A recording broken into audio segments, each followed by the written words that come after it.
Bienvenue sur dépannez-vous.com.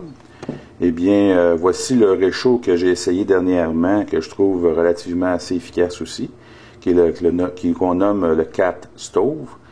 Le Cat Stove provient de la canne qu'on achète à l'épicerie. C'est des produits pour la nourriture achat. Donc, ne vous trompez pas entre certaines marques ou qui vont vous offrir une canne en acier. Celle-ci est en aluminium, bien important, où j'ai percé 16 trous plus 4 trous à part égale, qui permet une meilleure aération. Pour l'allumer, je prends un briquet. Voilà. Je vais patienter quelques secondes afin d'attendre que mon alcool commence à faire une petite ébullition. Puis je vais insérer ma casserole par-dessus. Pour ceux qui veulent atteindre les meilleures performances possibles, ben, un petit truc, vous gardez votre casserole juste au-dessus, pardon, de façon à pouvoir maximiser la chaleur du combustible.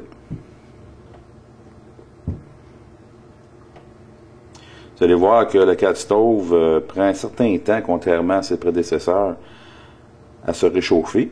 Par contre, sur son temps d'ébullition ou son temps de maximisation au niveau de son alcool est quand même assez efficace.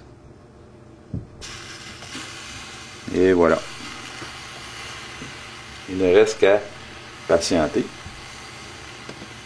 Je ne vous ferai pas patienter tout le temps, mais en principe, moi, ça prend à peu près 9 minutes 36 pour atteindre l'ébullition sur 16 onces ou 1 litre d'eau, ce qui est relativement assez efficace. Et puis, avant d'atteindre la fin de la consommation de l'alcool, eh bien, ça prend à peu près 11 minutes 30, 12 minutes.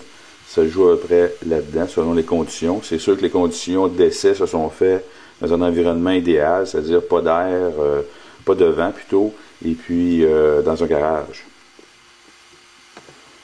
Je vais éteindre la lumière.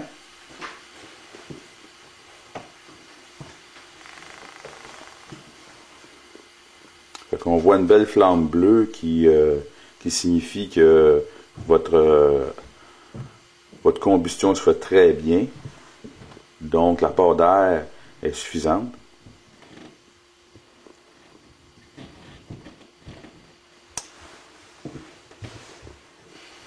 Et voilà pour le Cat Stove. Donc, le premier intérêt pour les randonneurs d'utiliser un Cat Stove, ben, c'est ceux qui ne sont pas très bricoleurs. C'est assez facile à fabriquer, de un. Le second point que j'apporterais, c'est sa légèreté. On peut atteindre jusqu'à 6 ou 7 grammes selon les nombres de trous que vous allez faire pour ce produit-là, qui devient intéressant. Et le troisième point, c'est quand même relativement assez résistant. Et vous pouvez vous le procurer un peu partout dans toutes les épiceries à travers le monde. Voilà pour le Cat Stove.